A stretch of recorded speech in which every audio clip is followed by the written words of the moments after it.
Good morning to you. It feels as if it's been forever. And here I am ready for you for E-Thursday. So say hi when you join in, please. I'm speaking about a few things that I feel God has been showing me. Maybe He's showing you the same thing. I hope so. So when you join in, say hello so that I know that I'm not sitting here on my own. Okay, somebody's here.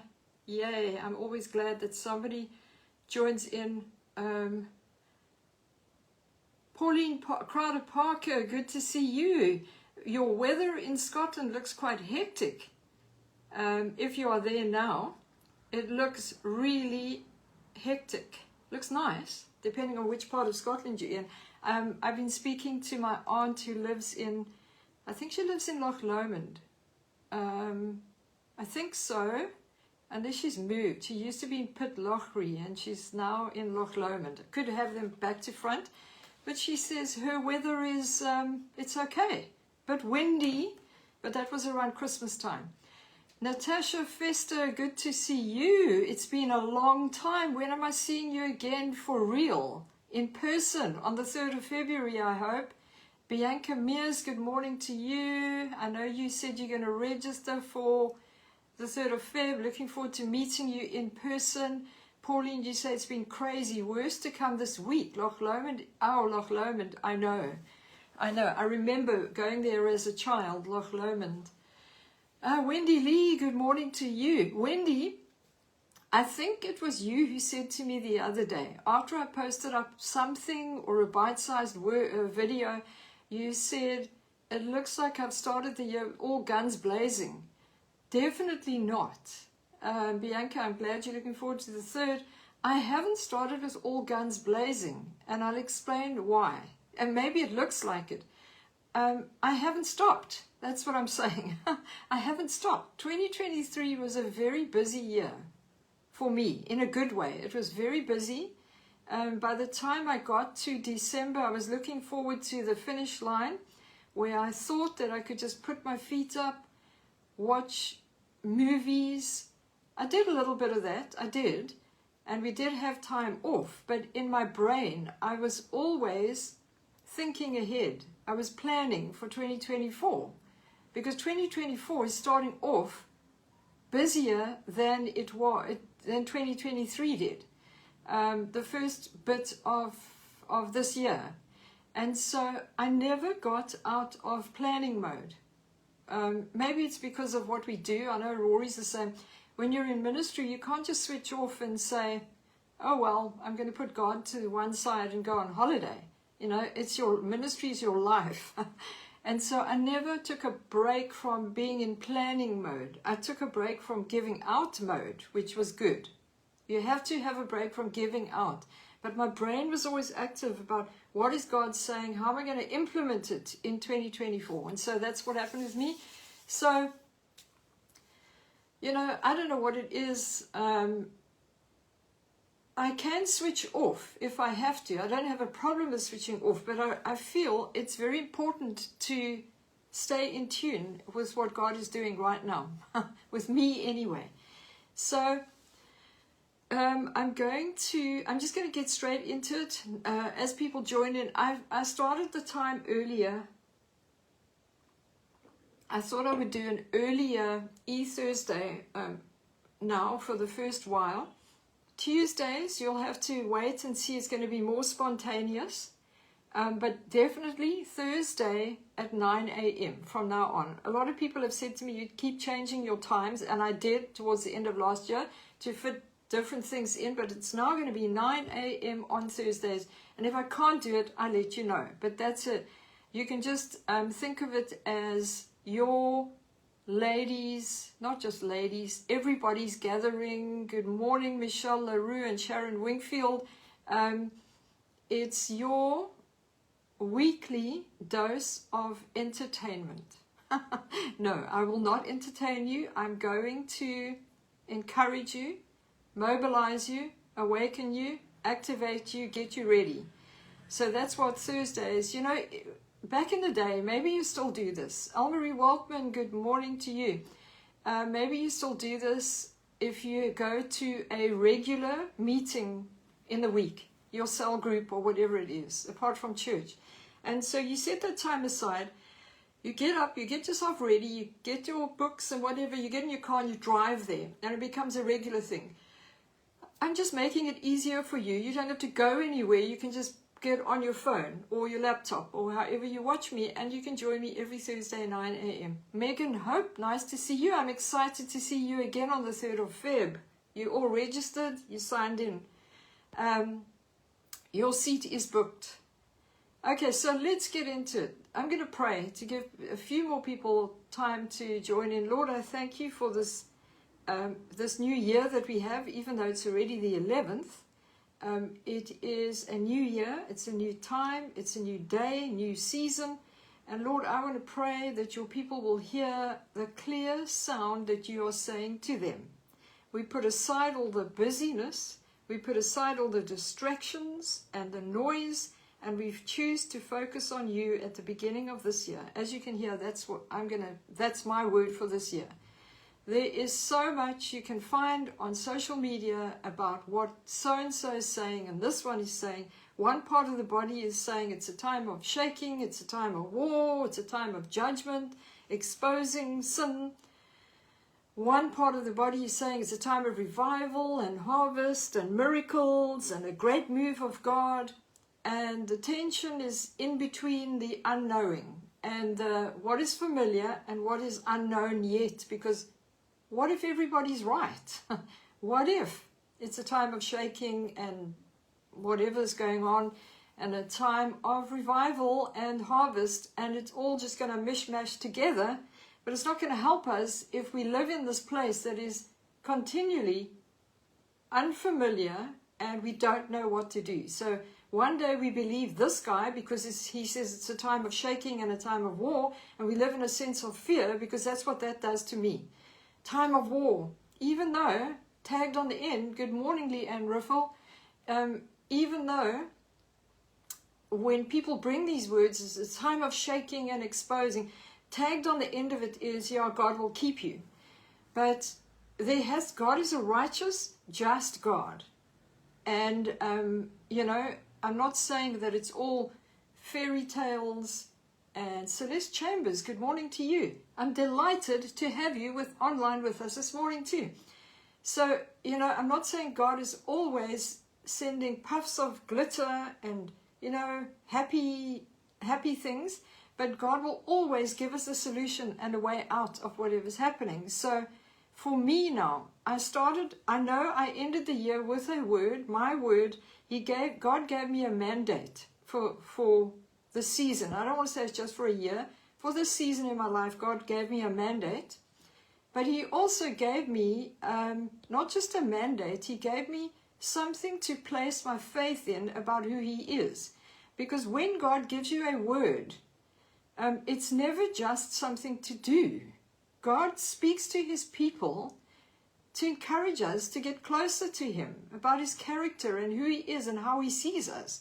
That's my experience with God. So I stopped striving to hear a word from God, even though he did give me a word. I stopped striving to hear these deep, revelatory words for the nation. If God really wants to give me a word for the nation, he knows I'm ready to listen. So for me, what's important, and I believe it's important for all of us, is that we hear a clear sound from heaven. Not a word that brings us into fear of what might happen or might not happen, but a word that brings us into living in the fear of God. To me, that's the most important thing at the moment. And if we want to live in the fear of God, it means living from a place of intimacy with him. That's the safest place right now. It's the safest place to be, to hear what God needs you to hear.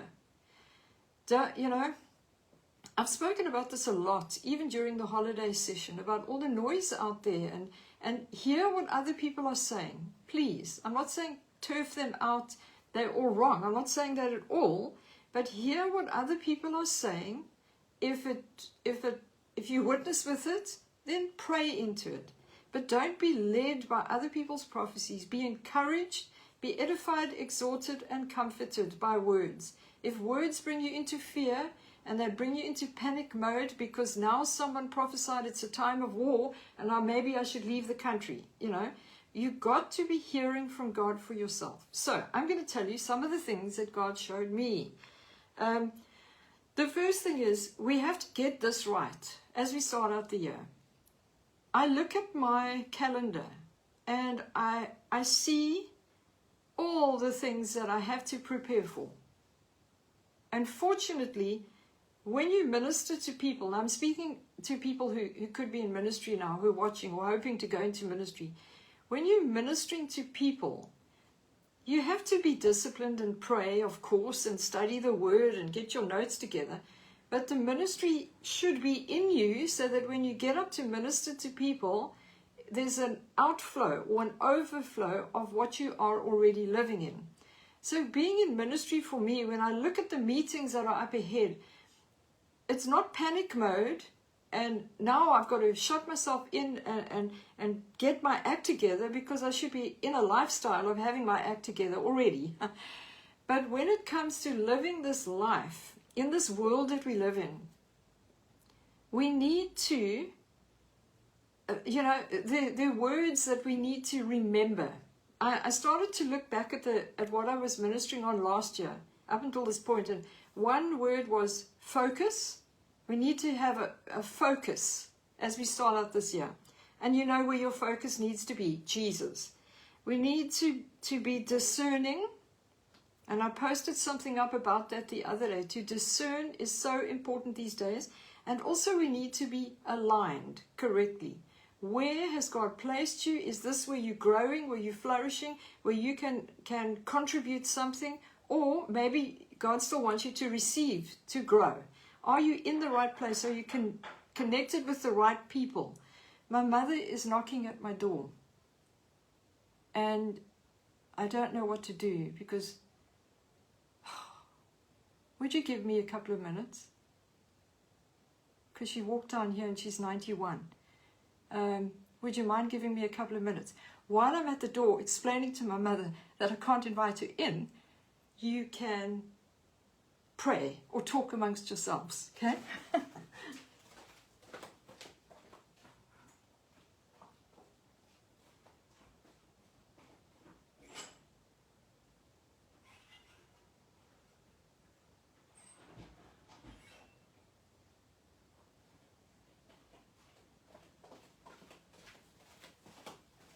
She didn't stay. Oh, shame. Now she's walking up the road. Well, she obviously saw that Rory's car's not here. Oh, I'll go and see her later. You might, if you're coming on the 3rd of February, there is a chance that you're going to meet my mother who will be 92 by the 3rd of February. I got out of breath now, just running to the front door. Okay, thank you for everybody saying yes, you can go and say hello to your mother. Sandra Martin, good to see you. I'm hoping to see you on the 3rd of Feb. Okay, so what was I saying now? Focus. Okay, let's get into it. So going into January, you're one of two types of people going into this new year. Even though we're almost halfway into January, you are either excited about your future. Hopefully you are. You're excited. You have vision. You've got great expectations. Or you're this kind of person. Last year was a terrible year, and you're unsure about the unfamiliar. So you're not sure what you're stepping into. Is it going to be the same as it was last year? Is it going to get worse? So somehow there's this tension between the two ways of looking at our future and thinking, I don't know where this is going to go. I don't know if it's going to get worse. What changes do I have to make?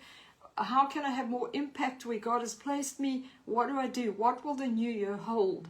And so this is why the other thing is, what do we do with all the prophecies that have been posted? How do I take this word from so-and-so and this word from that one and bring it into my life and see it happen? How's this going to work?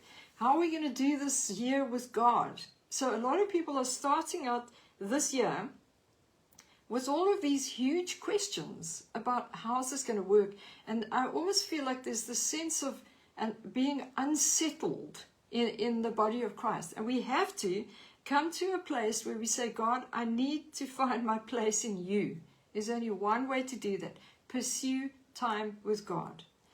You get your strength from him. You get your wisdom from him. You get it. Other people equip you, yes. That's why you're here today. But you get your strength from time with God. You get your wisdom from going to God and saying, God, your word says, if I need wisdom, I can come to you. These are my words for this time ahead. My mandate is Psalm 68. Maybe you've heard me say this already. Psalm 68. The Lord gave the word. Great was the company of those who proclaimed the word. That's my mandate. Raise up a company, a great company, who will declare the word. And it'll be the sound, the clear sound coming from heaven, not somebody else's echo. Then the word that he gave to me was Psalm 65. The Lord, your paths drip with abundance. You crown the year with your goodness, it's verse 11, and your paths drip with abundance. I'm going to speak more about that on the 3rd of February. So my faith, God was saying to me, place your faith in my goodness, my abundance. My paths drip with abundance, which means wherever he goes, there's abundance. And it's not a lot of things. I do want a lot of things. I love going to buy clothing and things for my house. I love going food shopping. You know, I'm sure you do as well. Maybe you don't like the actual shopping. I love coming home with bags and unpacking them and stacking my cupboards. I love buying flowers. So I'm not being all spiritual and saying it's not just about things, but it's about an abundance of his presence in my life. If I'm going where he goes, there's going to be an abundance of revelation. There will be an abundance of grace to do what he's called you to do. There will be an abundance of faith because you'll be hearing his word, and he always wants to speak to his people. There will be an abundance of hope in your heart because he's the God of hope. Romans. There will be an awakening in your life to what he's saying and doing, and it all revolves around being where he is. So now for me, because I've got a mission, a mandate to raise up a company of people who proclaim his word, and I've got a word to place my faith in, that he wants to show me his goodness and his abundance. Then what I do out of that is I don't have to go around and proclaim it. I go to God and I say, God, I thank you that you said to me that you crown the year with your goodness. And when the Bible talks about a year, he's not talking about the 1st of January 2024 until the last day of the year, and then it's over. No, he's talking about a time, a generation of time. You crown the season. And I believe, if I believe that, wherever I go, I'm going to see his abundance. And so what I do now is those two things. You have to go to God and say, God, what is the word that you have for me as a person? Put aside all the prophecies, all the prophets, and whatever you've seen and the YouTube videos you've watched, and say, God, what are you saying to me? And maybe this will be there. I was going to say, maybe this will be a confirmation to someone. Zelda, oh, no, I'm going to see you on the 20th in Somerset West. The scripture God gave you, Psalm 65:11. Maybe what you hear me say or someone else say is going to be a confirmation. And you say, yes, God, I believe it. And you need to walk with that expectation. But what I do now is, because I've got those two things from God, I spend time with him. I spend more time with him. Because it's not about me and how I feel and what I can do. It's about him. Remember I said, when we hear a clear sound, should make us live in the fear of God. Not so much scared of him, but wanting to please him. That's the fear of God. Wanting to stay where he is. To me, the fear of God is more a fear of missing out or missing him than anything else. Because the fear of God, a lot of people don't understand the fear of God. They think that if they make a mistake, God's going to punish them. You know, we live in the grace. The work has already been done. And we step into this place of freedom saying, God, my fear is that I don't want to miss you. I want you to be number one. Everything about my life, God is number one. He has that place, number one. And I'm going to do what he tells me to do. And I'm going, another person, Psalm 65:11, Celeste, this is amazing. Then I hope you're coming on the 3rd of February. You know, I want to please God. So, you know, we need to realize something. Yeah, this is something very important. And I said to you this morning, I'm just giving you things that I feel that are important to me. So you're not going to get a deep revelation this morning. The Lord would say unto thee, you know, I want to encourage you, inspire you that God is happy with you. Your worth does not come. Your value in the kingdom, your worth does not come by the approval of people or the acceptance of people. The people who pat you on the back. Your worth comes out of the secret place. Spending time with God. Seeing the face of Jesus. Looking, you know, Numbers chapter 6 keeps coming back to me again. Numbers chapter 6. The Lord bless you and keep you and make his face to shine upon you. The blessing God originally spoke over the people. The priests were told to speak over the people. And you know, that's where my worth comes from. It's not how many meetings I have or how can I compete with someone who has more social media posts than me. My worth comes from him and him alone. And I want to be pleasing to him. And that's the way I'm going to be able to fulfill that Psalm 68 mandate that he gave me. There's no other way. Because I don't want to get to the end of this year and be so distracted, so disillusioned, so burnt out because I've been so busy. I'm going to give you a couple of ideas of what the enemy wants to do at the start of this year. And they're so blatant that you probably have seen them already, but you don't realize that this is what the enemy's trying to do with you. I'm going to give this to you in a minute. So when God said to me that 2024 is the year for more, it's more. I was a bit hesitant to post that on Facebook, but you would have seen it. It wasn't a bite-sized word. I posted it, I think maybe before New Year. I'm not sure. The year of more, 2024. And it came from Ephesians 3:20, that he's able to do exceedingly abundantly above all we can ask or think. I posted a bite-sized video yesterday on that. And it's more about him. That's God's emphasis in my life. That is the clear sound I'm hearing. It's more of him in my life. It's deliberately creating space for him to speak to me and to move in my life and to do what he wants to do, to lead me on the paths where he already has gone so that I experience his abundance. So for me, it's like a time, it has been a time of decluttering. I don't want to go places that I don't need to go to. I don't want to take on anything more. I want to be a drama-free zone. I don't want, you know, I will pray for people, I will minister to people, but the dramas that come because of what is going on in the world, I'll give you an example. I really dislike seeing people being rude to other people and people being shouted at for no reason at all. And so I've said this often to Rory and to my mother. I think I've got a ministry to the car guards at the mall over here because I know them by name. Not just because they've got a name tag. I can refer to them by name. Not all of them, most of them. Most of them I know are respectful. A lot of them come from other nations, and so they're educated people, and they're educated people. They just want to live a life where they can make some money and support their families. And so I'm extra nice to them. I encourage them. So yesterday, and you know when you do that, you're sowing to somebody else, and you're going to reap kindness and helpfulness, and they're going to be there for you when you need them. So yesterday morning, I was, not yesterday, day before, I came out of the mall with my mom. We were going to the car, and one of my friendly car guards appeared. Good morning, ma'am, how are you? And we had a bit of a chat, and he put the stuff in the car.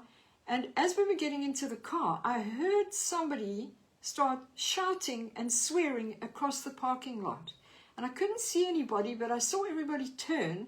And the man who had just helped me into the car was standing there, not reacting, but just looking at this. So anyway, when I reversed out, I opened my window next to the car guard, and I said to him, what's happening? There was a guy on the other side screaming and shouting at him. I said, what's happening here? He said, that guy's swearing at me because I told him to move because he was asking people for money in the car park, and he just asked him to leave. And the guy was shouting and swearing at him. A youngish, white guy, but he looked homeless. And he was screaming the worst swear words you can think of across the parking lot at this guy. And he was saying, it's your blah, blah, blah fault. You're messing with our lives. So anyway, so I said, the car guard looked a bit shaken. So I said, just ignore him. Just go somewhere else until he's gone. So as I drove up, the guy who was swearing was standing on the side of the car, just a little bit further over. And I had my mother in the car next to me, just as quiet as a church mouse. And I couldn't resist it. I opened my window and I shouted across the parking lot at the guy. I said, hey, what's your problem? I'm telling you, the guy backed off. His whole face changed. He smiled at me and he went, like, and I said, you need to go now. And I thought, this is what we need to do with the devil. He was screaming and shouting like the devil is doing with God's people at the moment. You need to leave us alone. Just get out of here, leave us alone. And all we have to do is stop, roll down the car window and say, listen, you get out of here. You've got no place here. I'm not going to tolerate this in the airwaves where I am. You get out of here. And the guy just backed off. His whole face changed and he smiled at me, where I expected him to start swearing at me, to say, leave me alone. I think he knew a little bit better. The other thing that happened with those, I'm working on a message about our authority as believers. I'm really waffling this morning, so thank you for joining me. Interruptions with knocks at the door, and you're still here. But I want to encourage you. This year is going to be a good year if you'll see it from God's perspective. So we were at one of our son Matthew, his shows in Stanfield a couple of weekends ago. There was no seating room. It was a big field, so people took blankets and they sat. There were a couple of benches, but we didn't get one. So we thought, instead of standing next to the stage, we took a walk around the crowd and we stood right at the back. There were about 1,000 people there. So we stood right at the back and we were happy to stand there because, he's our son. We want to be there, watch his shows. So people came late and they put their blankets down and then they stood up in front of us. And I'm not the tallest person in the world.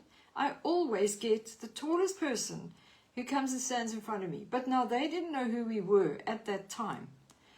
So these people stood in front of us and I felt the non-Christian side of me come out. And I wanted to say to these people, please, will you just move? But I don't do that. So we stood there and had to look around people's heads and whatever else. And we thought, oh, well, anyway. And then Matthew stopped in his show. He knew where we were. He had seen us from the front long before that. And he said he loves coming to Cape Town because then, he grew up in Cape Town. He gets in the story. And then he says, oh, the other thing about doing shows in Cape Town is that my parents always come to my shows. And the crowd said, ah. And then Matthew pointed us out at the back. And he said, my parents are there at the back. I'm telling you, the people who had lined up in front of us, they parted like the Red Sea. It was such an amazing thing. They turned around, they saw, oh, these are Matthew's parents. They parted like the Red Sea, just to make sure that the two old fogies, Rory and I at the back, could see their son on the stage. We didn't have to say, okay, do you know who we are? Get out of the way. So they moved. You know, I realize when you have authority in your life, it comes out of knowing who you are. You might not be Matthew Mill's parents, like me, but, you know, we can go to Kirsten Bosch shows, and the security now, after being there for so many years, they know who we are. So there's a guy who stands, if you've ever been to Kirsten Bosch, maybe I'm going to say this now, and next time they won't let us up there, but there's stairs that lead up to the stage, and then you go down the side to the backstage area. No one's allowed in there. So right from as soon as the gates are open and the crowd comes in, there's a guy who gets stationed there, and he stands there for the whole show until Matthew has left. They know us by now, so they let us in. Yes, Mom and Dad, you can go. The privileges of knowing, of being known. Now, I want to say to you, this year, as you start this year in the realm of the Spirit, you have to know who you belong to. You have to know who's got your back. You have to know the authority you have in Christ, or the enemy's going to come and station himself at the door to this new season that God is leading you into. And if you don't let the enemy know that you know who you belong to, that you know your authority in Christ, and you refuse to tolerate the enemy standing at the door saying, there's nothing for you. It's going to be worse than it was in 2023. Forget it.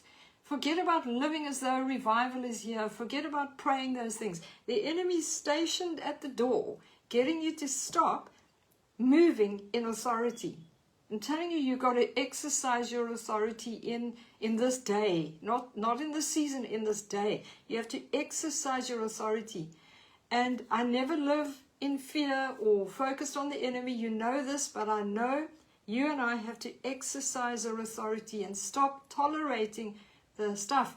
Because, listen to this, I'll read something to you from, I had a whole lot of stuff I wanted to talk to you about. I'll give you this while my Bible's open on this. Listen to this, Jeremiah chapter 32, verse 41. Maybe here's a good scripture for you for the time ahead. Yes, I will rejoice over them to do them good. This is God. I will rejoice over them to do them good, and I will assuredly plant them in this land with all my heart and with all my soul. This is God speaking. Okay. What did I say I wanted to Psalm 24. Let's go to Psalm 24. You know, it's going to be a sweltering day in Cape Town, apparently. And we live in the windy area. We live in the area where the wind normally blows, and if it's not blowing by 9 o'clock, we know it's not going to blow. There's a little bit of a breeze out there, but I can feel the heat creeping in. Okay, so Psalm 24. Have you heard people say it's a year of open doors? You know, I thought about this. What are you talking about? I've heard this before, the year of open doors. But this is my interpretation. That's why I say you've got to hear from God for yourself, but I believe you'll be able to relate to this. If God is saying it's important to be in the secret place, it's important to get your revelation from Him only, it's important to live according to what He says to you to do, it's important to see that He wants His paths in your life to drip with abundance because you are where He needs you to be. So if all of those things are happening, and then it's also because according to the Hebrew calendar, something about open doors. I'm clueless when it comes to all of that stuff because I'm a new creation. I'm not saying those things are worthless. They are good if you understand the Hebrew and the reasons for this and that, but it's not my bent. You know what I'm saying? I'm Jesus, new creation. Work was done at the cross. So when I hear it's the year of open doors, a lot of people got excited and, oh, we're going to the nations and doors are going to open for this and that. And maybe that is part of it. I do believe it is part of it. But for me, it's the door that is open for the King of Glory to come in. When I say, God, my word for this year is hearing a clear sound out of a place of intimacy, I want the King of Glory to come in. You know, something... I'll read Psalm 24 now. If I look at my life, and I say, what will happen? What will my life look like when the King of Glory comes in? And you know, he already came in. But what will happen if all my prayers are answered today? What will my life look like? So Psalm 24 says this. I'm only going to read verse 7. Lift up your heads, O you gates, and be lifted up, you everlasting doors, and the King of Glory shall come in. You know the gates, when they talk about the gates, you get the gates to the city. The gates were the places where the elders of the city, or the leaders or the rulers, would sit together and they would make laws and decrees, the gates of the city. So if it says, you know, lift up your heads, O you gates, who are the ones? Now this is Old Testament, but I want to bring it into your life today. You can be seen as a gate or a doorway for the King of Glory to come into your life and through your life. Lift up your heads, O you gates, be lifted up, you everlasting doors, and the King of Glory shall come in. So what will our lives look like? The King of Glory. Can you imagine your life living from a place of intimacy with him, which is the life we're called to live, walking in authority, no tolerating of the lies of the enemy, saying that you have no value, because your worth and your value come from acceptance from him and in him, walking in your inheritance, the glory of God being revealed in your life, through your life, wherever you go, because the King of Glory has already come in. We don't have to go and say, oh, Jesus, come. He came already. So now we live in him. So lift up your heads, O you gates. It's time to lift up your heads. And then it says here, who is this King of Glory? The Lord strong and mighty. The Lord mighty in battle. It means even though there's a warfare going on, even though those people who are saying it's this year of war, even though they say that, who has come in because we've lifted up our heads? The Lord strong and mighty, the Lord mighty in battle. So that's why, you know, when people talk about intimacy with God and, you know, it sounds all sweet and nice and comforting. And yes, it is, but it's also empowering. That's the most important reason why God says, separate yourself to me. Get into my presence. Hear from me. You know what a clarion sound is? It's like one sound that is made that everybody knows what is being declared or decreed. And when people get a word from that place of intimacy with God, it becomes a battle sound.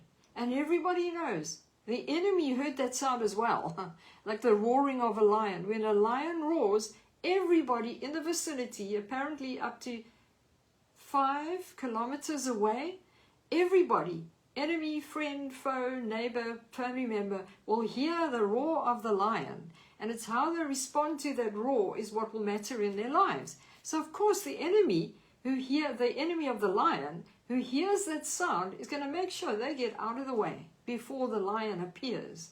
And so if you and I are going to live in a place of intimacy where we hear this clear sound, the enemy is going to hear this sound. But you know what the enemy is hearing at the moment? A lot of noise, a lot of division, a lot of finger pointing. Even though there are believers, there are Christians, ministry people who things are being exposed, we're not meant to be pointing fingers. Prophetic ministry is not finger pointing, criticizing, discussing ministry. It's hearing a sound from the secret place, coming before the throne of God and hearing the sound saying, this is what God says. Okay, so you get that. So it's so important to be deliberately building a foundation in our lives, in intimacy, building a foundation for God and his glory, the King of Glory, to come in and land, so that he can deposit something and it comes out of our mouths as a clear sound. It's so important. I've spoken about the secret place, the place of intimacy. I've spoken about it. I've written chapters in my books about it. But God keeps taking me back to this place where this is your call. the secret place, the place of intimacy. And you know, when I chose that, I'm going to end with telling you very quickly what the enemy's saying. But when I chose that, I said, okay, God, I know, you know, there are all these meetings that I've planned and I have to do because this is what God's told me to do, Psalm 68, but I can't do it without you being my empowerment. I can't. Otherwise, no one will be raised up, no one will be equipped, and I'll get tired. And so I don't want to start the year out that way. I want it to come from the secret place. It's always been my mission. You know, we always make decisions. Oh, I'm going to spend so much time with God. But, you know, being in the secret place doesn't mean you never go anywhere and you never do anything. It's living from the secret place. It's living from your life that's hidden in Him. You got to know that. This is what the secret place is about. You already have been drawn into the secret place. But it's how we live out of that place that determines our revelation of authority and what we're going to tolerate and the revelation we get. But you have to give God time. I'm not saying you can be busy all the time and, oh, I'm living from the secret place. You have to set time aside. You've got to be deliberate about it.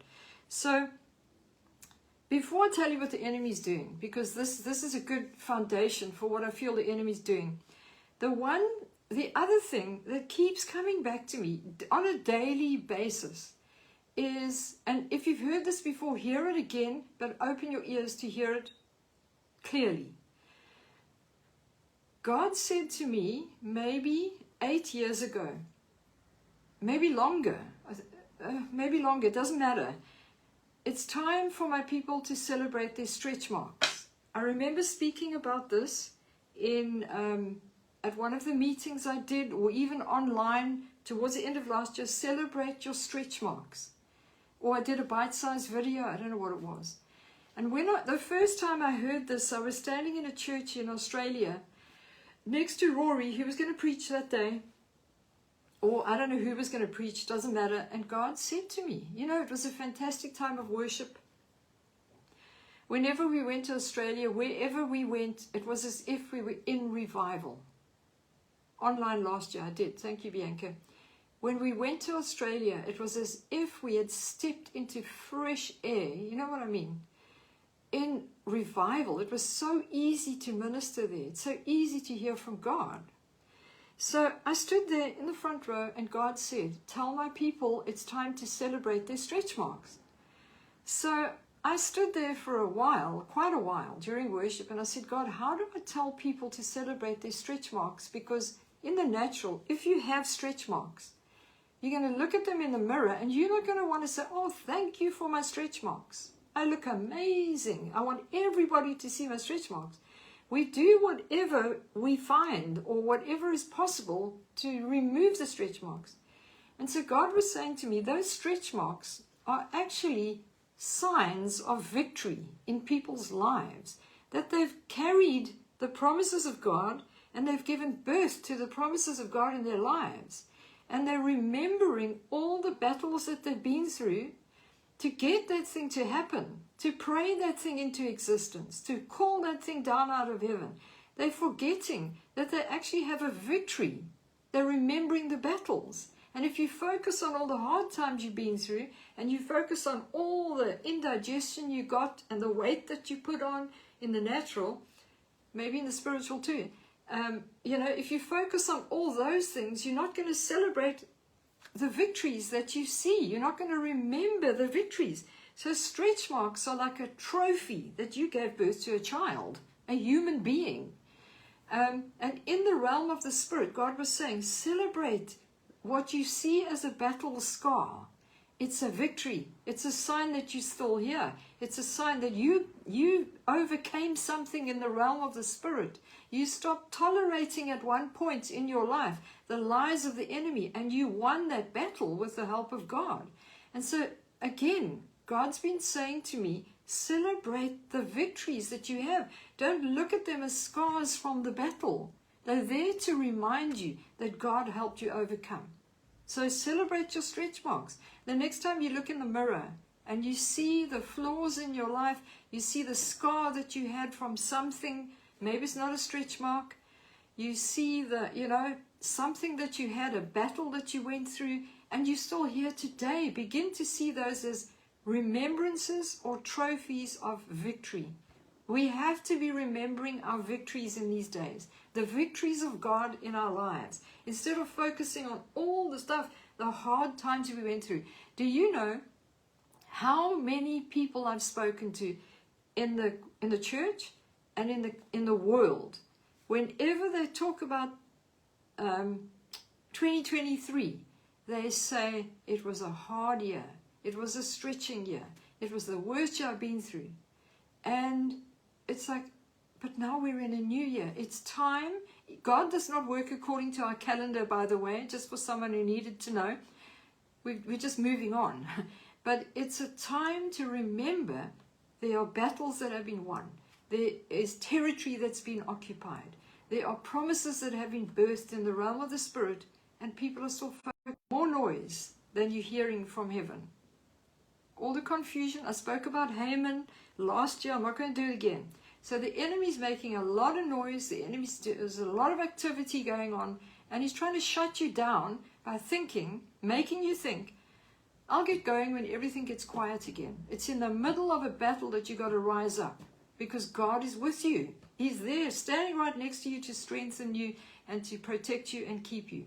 So don't let the enemy shut you down by all the noise. Now my mother's leaving me a message. I'll contact her when I'm off.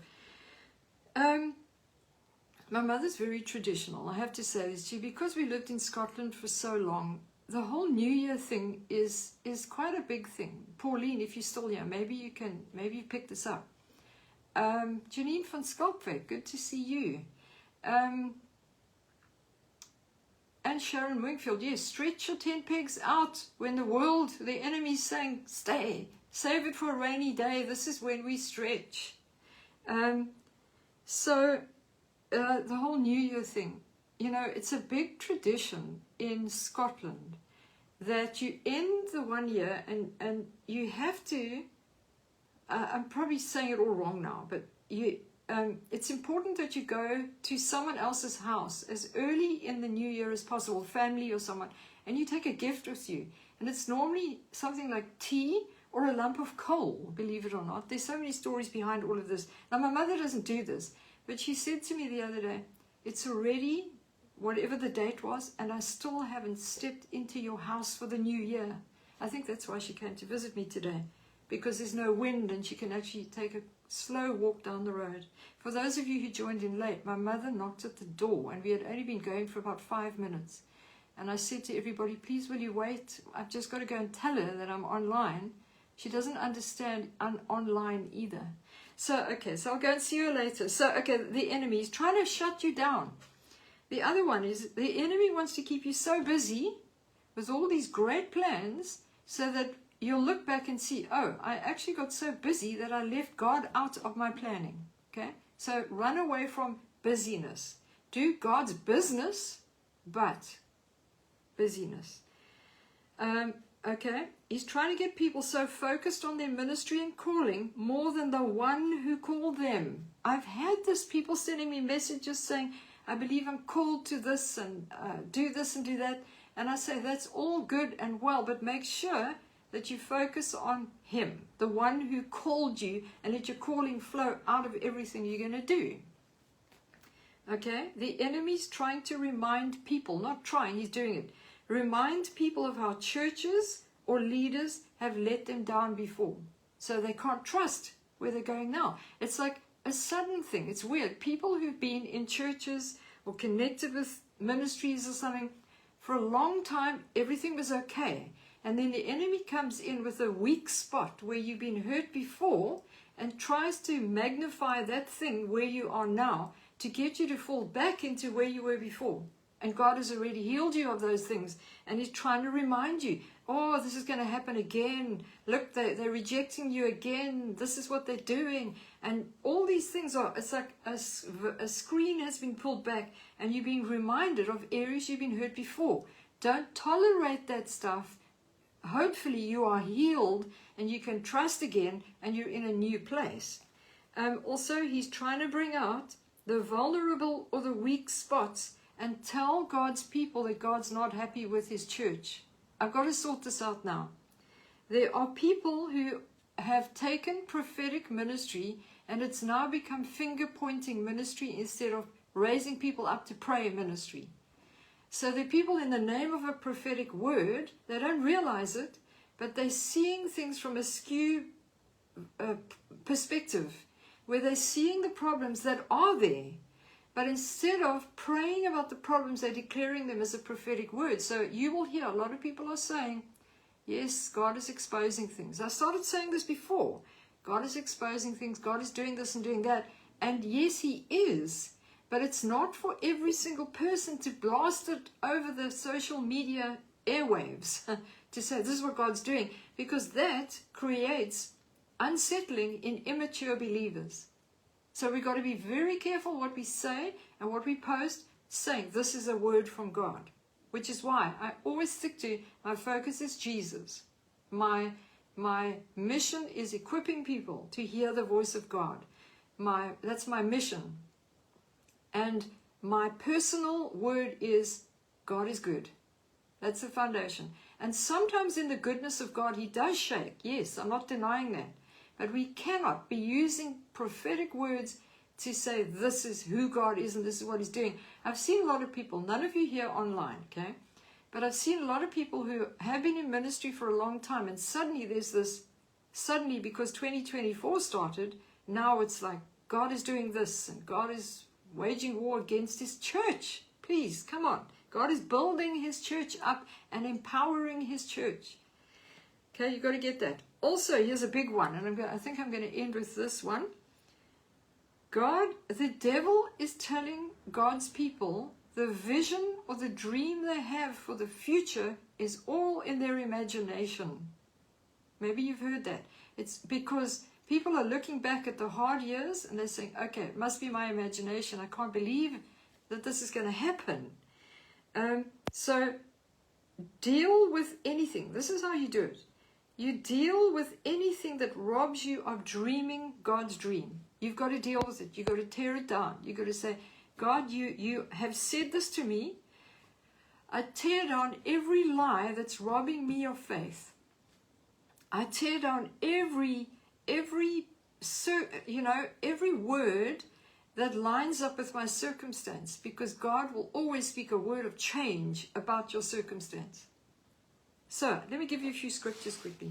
Psalm 23 verse 5, where God says, you prepare a table before me in the presence of my enemies. It also means you set the battle in order. You're hearing all the noise that I said the enemy's sending. You're hearing it, but God has set the battle in order. And how do you find the battle that is set in order? In other words, it's already been won. How do you get to know the victory, the strategy, the prayers, whatever you need to do? You get to the table where God is, in the presence of your enemies. Once again, secret place. The table prepared before us in the presence of my enemies speaks so loudly to me of the secret place. The place of intimacy with God, where he looks at you and he says, come on, you can hear the sound of the enemy. They're taunting you, they're showing you movies about your circumstances, but this is what I've done. This is what Jesus has done. This is the authority you have. The sitting at the table in Psalm 23 is the most intimate and the most empowering place in your relationship with God. You've got to give God time at the table. I did a conference last year in Joburg, a women's conference, and it was all about the table. Then in Matthew 11:28, Jesus, come to me, all you who labor and are heavy laden. What does he say? Take my yoke upon you and I will give you rest. Make sure you have his yoke upon you. Nobody else's yoke. The yoke that he has attached to him. That's it. That's his yoke. Attached to him. Because once again, I'm going to say this. Your worth is not in the approval of man. Your acceptance is not in what you can do or how spiritual you can be. Your worth is found when you are attached to him, when you're in him. That's his yoke. Okay? Remember. Then also, I'm going to read Psalm 25. Remember I spoke about if you've got a Bible, you can go to Psalm 25. I spoke about the fear of the Lord. Listen to this. Listen to this promise. The fear of the Lord. I want you, I know you've already started your year, but with me here, I want you to start this year with enthusiasm, with passion for Jesus, with an expectation that you're going to see his goodness, that you're going to see some miracles and some testimonies, that you're going to occupy the promises he's given you, and it all comes out of a secret place and place of intimacy with him. That's where I find my rest. I've got my tree. You would have seen my video. I go and I sit out there early in the morning, or as long as there's shade out there. I sit there, I speak to God, and there's no pressure to perform. There's no striving to hear the latest word from God, because it's all about relationship with him. I don't even sound like a prophet this morning. It's about relationship with him.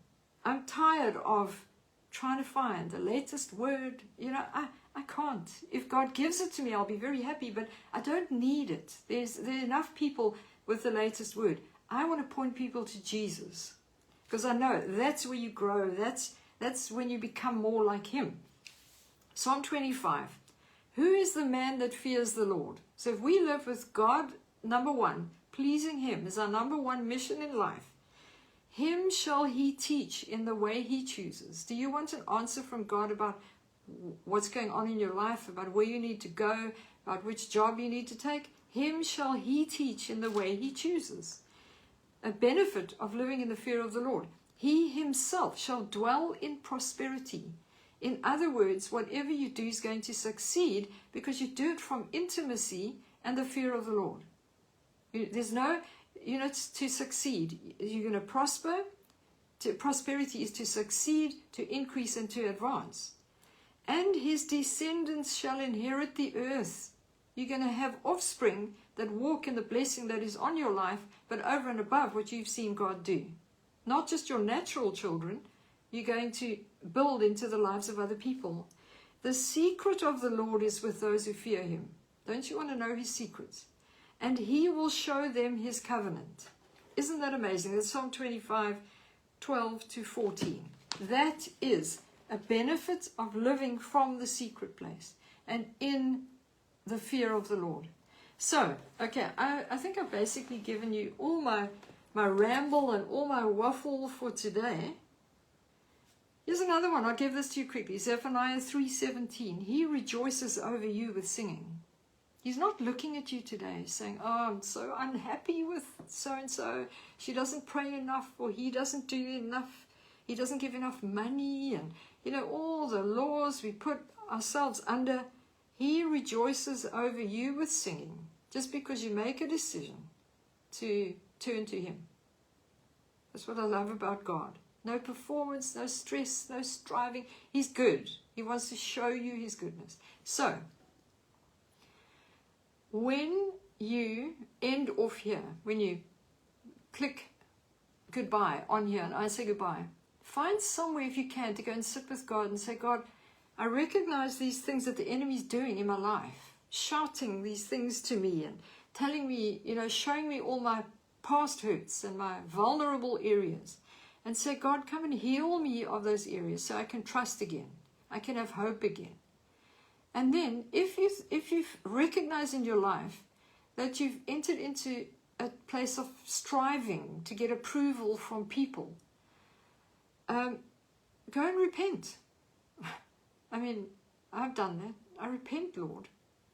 And also I got too busy. I've got too distracted. I sit with God and I say, God, faith comes by hearing what you say. And that's what I need. And then I begin to see the things I haven't seen yet. At the beginning of 2020, and then I will end with this because I've got 1 minute. At the beginning of 2020, when I wrote that book, the devotional, the Imagine the Dreamer's Diary, God said to me, it also came out of Numbers 3 verse 20. The whole devotional is Numbers 3:20. Hearing something from God in the morning, meditating on it, beginning to imagine those things in your life with God, because we're called to imagine with him, and then having a declaration or a prayer that I can pray. But at the beginning of 2020, God said to me, this is a season of 2020 vision. And to have 2020 vision means you have clarity of focus or vision, perspective, that you can see from a certain perspective. So you see properly. It's called 2020 vision. But you know what happened in 2020? The world got shut down. And I said, God, what did you mean? And God said, if you stay close to me and you see things from my perspective, you're going to be prepared way ahead of anything that comes your way. You're going to be seeing things, because that's what faith is about. You're going to be seeing things in the unseen realm that are there, waiting for you to possess and declare and receive and walk in. And so I feel that's important as well again. Like even though it's 2024, the year for more, the year of, you know, whatever is he said to you, but to get his perspective is the most important thing of all. Nobody else's perspective. Let them confirm and encourage you and do whatever other people do. But for you personally, get his perspective. You know, the words going out at the moment about South Africa, about whatever's going on in the world, and all these fantastic words that we can take hold of and we can pray, but only do what he's given you to do. Don't get stressed out. If he says pray for Ukraine, then do it, please. If he says pray for Kathy Mole, please, you better do it. But don't go striving and scrambling and try and join with this one and this group and this whatever. Do what God gives you to do. Go get aligned where he tells you to get aligned, because that's where you're going to see his abundance. Okay, I'm going to let you go. Thank you so much for joining me today. And I will see you. If I'm doing Tuesday next week, I'll let you know in advance. But definitely next Thursday at 9 a.m. is our date. And please register for the 3rd of Feb. You can find the event on Facebook. I've got quite a few people already signing up, and we're going to have a fantastic prophetic morning together. So I'll see you in Constantia on Saturday if you've registered. I think we are quite full. And I'll see you on the 20th in September if you've registered for that. But I'll see you next week. So have a fantastic day. Stay cool in Cape Town. And I will, yes, I better go and check on my mother now. Yeah, Megan, she will be well. I know she's tough. But the thing is, she said to me the other day, I'm going to take a walk down and see you. So for her to actually walk down here, she is very well. She's having a good day today. She's tough, man. Okay, love you all. Thanks for joining today, and I'll see you soon again. Bye.